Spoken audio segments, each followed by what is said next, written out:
ಧರ್ಮಸ್ಥಳಕ್ಕೆ ಹೆಚ್ಚಿನ ಸಂಖ್ಯೆಯಲ್ಲಿ ಹಿಂದೆನೂ ಭಕ್ತಾದಿಗಳು ಬರ್ತಾ ಇದ್ರು, ಈಗಲೂ ಕೂಡ ಭಕ್ತಾದಿಗಳು ಬರ್ತಾ ಇದ್ದಾರೆ. ಈಗ ಇನ್ನೂ ನಂಬಿಕೆ ಜಾಸ್ತಿ ಆಗಿದೆ. ಯಾಕಂದ್ರೆ 60-50 ದಿನದಲ್ಲಿ ಎಲ್ಲರ ಕಳ್ಳಾಟ ಬಯಲಾಗುತ್ತಿದೆ. ಈ ಬೆನ್ನಲ್ಲೇ ಹಲವರು ಆಕ್ಷೇಪದ ಧ್ವನಿಯಲ್ಲಿ ಮಾತಾಡಿದ್ದಾರೆ. ಎಷ್ಟು ದೊಡ್ಡ ಪಿತೂರಿ ಇದು, ಇಮ್ಯಾಜಿನೂ ಮಾಡ್ಕೊಳ್ಳೋಕ್ಕಾಗಲ್ಲ ಅಂತ ಅಂತಿದ್ದಾರೆ. ರಾಜ್ಯದ ಬೇರೆ ಬೇರೆ ಜಿಲ್ಲೆಗಳಿಂದ ದೇಗುಲಕ್ಕೆ ಬರ್ತಾ ಇದ್ದಾರೆ. ಅದು ಕೂಡ ಇವತ್ತು ಸೋಮವಾರ, ಶಿವನವಾರ. ಧರ್ಮ ಉಳಿಬೇಕು, ಅಪಪ್ರಚಾರ ನಿಲ್ಲಬೇಕು ಅಂತ ಬಂದವರು ಎಲ್ಲರೂ ಕೂಡ ಆಗ್ರಹಿಸ್ತಾ ಇದ್ದಾರೆ. ಹಾಗೂ ಅಪಪ್ರಚಾರ ಮಾಡ್ತಾ ಇದ್ದಂತಹ ಕಳಂಕ ಹೊರಿಸೋದಕ್ಕೆ ಪ್ರಯತ್ನ ಪಡ್ತಾ ಇದ್ದಂತಹ ಪಿತೂರಿ ಸಾಧಕರ ಬಗ್ಗೆ ಜನ ಬೈದಾಡ್ತಾ ಇದ್ದಾರೆ. ಯಾರನ್ನ ಬೈಬೇಕು, ಯಾವ ಕ್ಷೇತ್ರಕ್ಕೆ ಹೋಗಬಾರ್ದು ಅಂತ ಪ್ಲಾನ್ ಹಾಕೊಂಡಿದ್ರು, ಈಗ ಅಲ್ಲಿ ದುಪ್ಪಟ್ಟು ಸಂಖ್ಯೆ ಕಾಣಿಸ್ತಾ ಇದೆ. ನೆನಪಿರಲಿ, ಸಾಮಾನ್ಯ ದಿನಗಳಲ್ಲೇ ಧರ್ಮಸ್ಥಳಕ್ಕೆ ಹೋಗೋರ ಸಂಖ್ಯೆ ದಿನವೊಂದಕ್ಕೆ 15,000 ಇರುತ್ತೆ.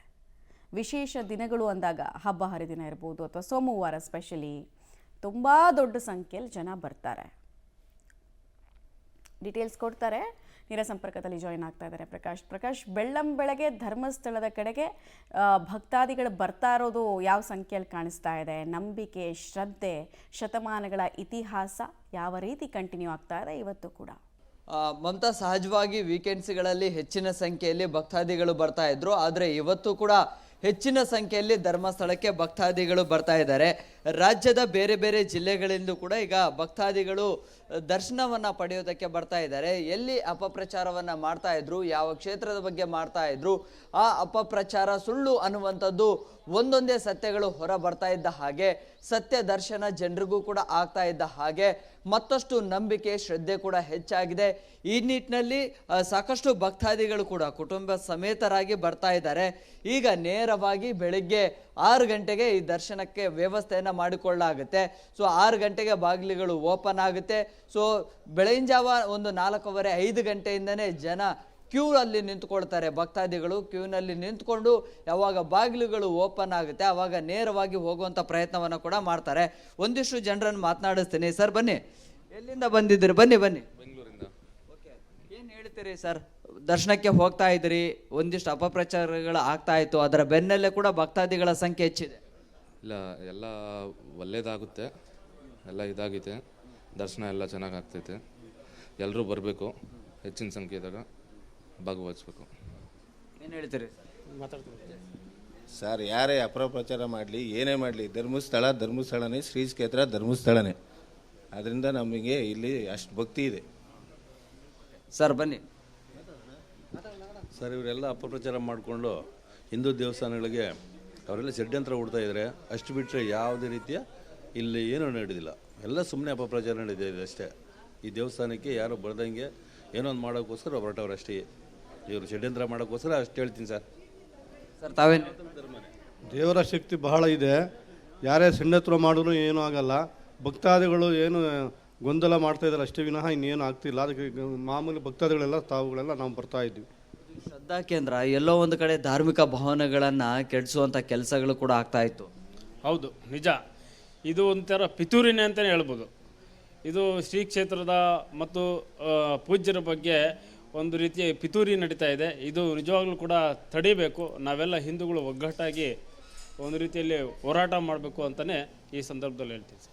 ಸಹಜವಾಗಿ ಬಂದಂತಹ ಭಕ್ತಾದಿಗಳಿಗೂ ಕೂಡ ಒಂದು ರೀತಿಯಲ್ಲಿ ಅಸಮಾಧಾನ ಇದೆ. ಯಾರು ಧರ್ಮಸ್ಥಳದ ಬಗ್ಗೆ ಅಪಪ್ರಚಾರವನ್ನು ಮಾಡ್ತಾ ಇದ್ರು, ಒಂದೊಂದೇ ಮುಖವಾಡಗಳು ಕೂಡ ಕಳಿಸ್ತಾ ಇದೆ.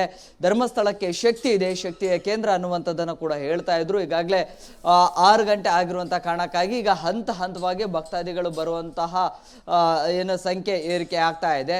ಈಗ ಕಳೆದ ಅಂದರೆ ಇನ್ನೂ 1 ಗಂಟೆ ಅಥವಾ 2 ಗಂಟೆ ಕಳೆದ್ರೆ ಮತ್ತೆ ಹೆಚ್ಚಿನ ಸಂಖ್ಯೆಯಲ್ಲಿ ಭಕ್ತ ಸಮೂಹವೇ ಇಲ್ಲಿ ಸೇರುತ್ತೆ. ಸೊ ಹೀಗೆ ಯಾವಾಗ ಅಪಪ್ರಚಾರವನ್ನ ಮಾಡಿದ್ರು, ಅದಾದ ಬಳಿಕವೂ ಕೂಡ ಈಗ ಭಕ್ತರ ಸಂಖ್ಯೆಯಲ್ಲಿ ಏರಿಕೆ ಕಾಣ್ತಾ ಇದೆ. ಮಮತಾ, ಪ್ರಕಾಶ್, ಧರ್ಮಸ್ಥಳಕ್ಕೆ ಬರ್ತಾರೋ ಭಕ್ತಾದಿಗಳ ಸಂಖ್ಯೆ ಎಷ್ಟು ಅನ್ನೋದನ್ನ ನೋಡ್ತಾ ಇದ್ವಿ. ಸಾಮಾನ್ಯವಾಗಿ ತುಂಬ ಅಲ್ಲಿ ಸುಸಜ್ಜಿತವಾಗಿ ಎಲ್ಲ ರೀತಿ ವ್ಯವಸ್ಥೆಗಳನ್ನು ಮಾಡ್ಕೊಂಡಿರೋದನ್ನು ನಾವು ಕೇಳಿದ್ದೀವಿ ಹಿಂದೆ ಕೂಡ. ಸ್ಪೆಷಲಿ ಮಹಿಳಾ ಭಕ್ತಾದಿಗಳಿಗೆ ಸಂಬಂಧಪಟ್ಟಂತೆ, ಅವ್ರ ಸೇಫ್ಟಿಗೆ ಸಂಬಂಧಪಟ್ಟಂತೆ ಪ್ರತಿ ಹಂತದಲ್ಲೂ ಅಚ್ಚುಕಟ್ಟಾಗಿ ಒಂದು ಚಪ್ಪಲಿ ನಿಲ್ಲಿಸೋದಕ್ಕೆ ಸ್ಟ್ಯಾಂಡಿಂದ ಹಿಡಿದು ಎಲ್ಲವೂ ಅಚ್ಚುಕಟ್ಟಾಗಿದೆ ಅಲ್ಲಿ. ಸೊ ಈಗ ಹೇಗಿದೆ? ಭಕ್ತಾದಿಗಳು ಹೆಚ್ಚಿನ ಸಂಖ್ಯೆಯಲ್ಲಿ ಬರ್ತಾರೋದ್ರಿಂದ ವ್ಯವಸ್ಥೆಗಳು ಯಾವ ರೀತಿ ಇದೆ? ಒಂದು. ಎರಡನೇದು, ಅಲ್ಲಿನ ಸುತ್ತಮುತ್ತ ಇರುವಂತಹ ವರ್ತಕರು ಏನು ಹೇಳ್ತಾರೆ ಈ ಕಳಂಕದ ಬಗ್ಗೆ, ಈ ಪಿತೂರಿ ಬಗ್ಗೆ? ಸುತ್ತಮುತ್ತ ಎಲ್ಲ ನೀವು ವ್ಯಾಪಾರಸ್ಥರನ್ನ ನಿನ್ನೆಯಿಂದ ಮಾತಾಡಿಸ್ತೀರಿ ಅಂತ ನಾನು ಅಂದ್ಕೊಳ್ತೀನಿ. ಅವರೆಲ್ಲ ಏನು ಹೇಳ್ತಾರೆ?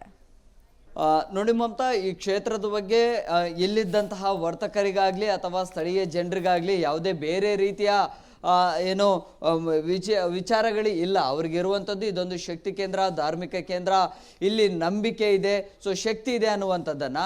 ಸೊ ಯಾವಾಗ ಅಪಪ್ರಚಾರವನ್ನು ಮಾಡಲಿಕ್ಕೆ ಒಂದಿಷ್ಟು ಬುರುಡೆ ಗ್ಯಾಂಗ್ ಪ್ರಯತ್ನವನ್ನು ಪಟ್ಟಿತ್ತು, ಅದಾದ ಬಳಿಕ ವ್ಯಾಪಾರಕ್ಕೆ ಕೊಂಚ ಮಟ್ಟದಲ್ಲಿ ಏನು ಹೊಡೆತ ಬೀಳ್ಬೋದು ಅನ್ನುವಂಥ ಆತಂಕದಲ್ಲಿತ್ತು. ಆದರೆ ಅದು ಯಾವುದು ಕೂಡ ಆಗಲಿಲ್ಲ.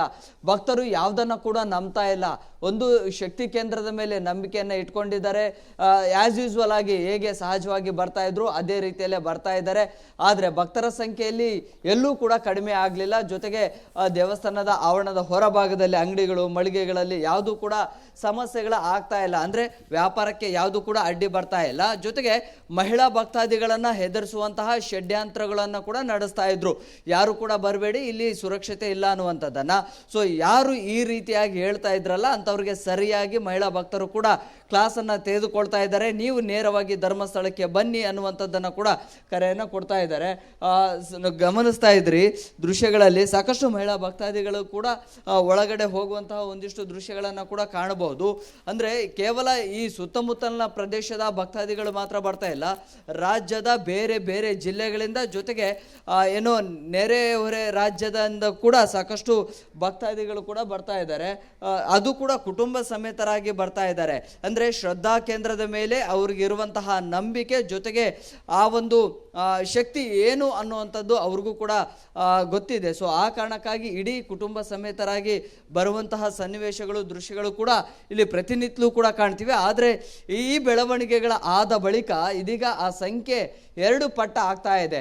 ಈಗಾಗಲೇ ಬೇರೆ ಬೇರೆ ಜಿಲ್ಲೆಗಳಿಂದ ಮಹಿಳಾ ಭಕ್ತಾದಿಗಳನ್ನು ಒಳಗೊಂಡು ಈಗ ಧರ್ಮಸ್ಥಳ ಚಲೋ ಮೂಲಕವಾಗಿ ಕೂಡ ಇಲ್ಲಿಗೆ ಬಂದು ಧರ್ಮಸ್ಥಳದಲ್ಲಿ ಯಾವುದೇ ಸಮಸ್ಯೆಗಳು ಇಲ್ಲ, ಆ ರೀತಿಯ ಷಡ್ಯಂತ್ರದ ವಿಚಾರವಾಗಿ ಏನು ಮಾತನಾಡ್ತಾ ಇದ್ರು ಅದು ಯಾವುದು ಕೂಡ ಇಲ್ಲ ಅನ್ನುವಂಥದ್ದನ್ನು ಸಾಬೀತು ಮಾಡೋದಕ್ಕೆ, ಮತ್ತೆ ಇಲ್ಲಿನ ಶಕ್ತಿ ಏನು ಅನ್ನೋದನ್ನು ಪ್ರೂವ್ ಮಾಡಲಿಕ್ಕೆ ದೊಡ್ಡ ಸಂಖ್ಯೆಯಲ್ಲಿ ಈಗ ಧರ್ಮಸ್ಥಳಕ್ಕೆ ಬರ್ತಾ ಇದ್ದಾರೆ. ಮಮತಾ. ರೈಟ್, ಧನ್ಯವಾದ ಪ್ರಕಾಶ್. ನಮ್ಮೆಲ್ಲ ಮಾಹಿತಿಗಾಗಿ ನಾವು ಹೇಳಿದ್ವಲ್ಲ, ಸೋಮವಾರ ಇದೆಯಲ್ಲ, ಸೋಮವಾರ ಶಿವನ ವಾರ ಅಂತ. ಶಿವನ ದರ್ಶನ ಈ ದಿನ ಮಾಡಿದ್ರೆ ಉತ್ತಮ ಕಾರ್ಯಗಳಾಗತ್ತೆ ಅನ್ನೋದು ಒಂದು ನಂಬಿಕೆ. ಹೀಗಾಗಿ ಹೆಚ್ಚಿನ ಸಂಖ್ಯೆಯಲ್ಲಿ ಬೇರೆ ದಿನಗಳಲ್ಲೂ ಜನ ರಶ್ಶೇ ಇರ್ತಾರೆ. ಅದಕ್ಕೆ ಅಲ್ವಾ ಅದನ್ನು ಪವಿತ್ರ ಕ್ಷೇತ್ರ ಅನ್ನೋದು ಅತಿ ದೊಡ್ಡ ಶ್ರದ್ಧಾ ಕೇಂದ್ರ ಅಂತ ಹೇಳೋದು. ಬಟ್ ಸೋಮವಾರ ಇನ್ನೂ ಜಾಸ್ತಿ ಹೆಚ್ಚಿನ ಪ್ರಮಾಣದಲ್ಲಿರ್ತಾರೆ. ಮತ್ತು ಸಾಲು ಹಬ್ಬ ಬೇರೆ ಬರ್ತಾ ಇದೆ. ಸೊ ಹಬ್ಬಕ್ಕೂ ಮುಂಚೆ ಶಿವನ ದರ್ಶನದ ಜೊತೆಗೆ ನಾವು ಮುಂದಿನ ಕಾರ್ಯಗಳನ್ನು ಮಾಡೋಣ ಅನ್ನೋ ಲೆಕ್ಕಾಚಾರ. ಹಾಗೂ ಕಳಂಕ, ಆರೋಪ, ಪಿತೂರಿ ಇದ್ಯಾವುದೂ ನಮ್ಮ ಭಕ್ತಿಗಿಂತ ದೊಡ್ಡದಲ್ಲ. ಅವೆಲ್ಲವೂ ಕೂಡ ತೃಣಕ್ಕೆ ಸಮಾನ ಅನ್ನೋದನ್ನು ಭಕ್ತಾದಿಗಳು ತೋರಿಸ್ಕೊಡ್ತಾ ಇದ್ದಾರೆ.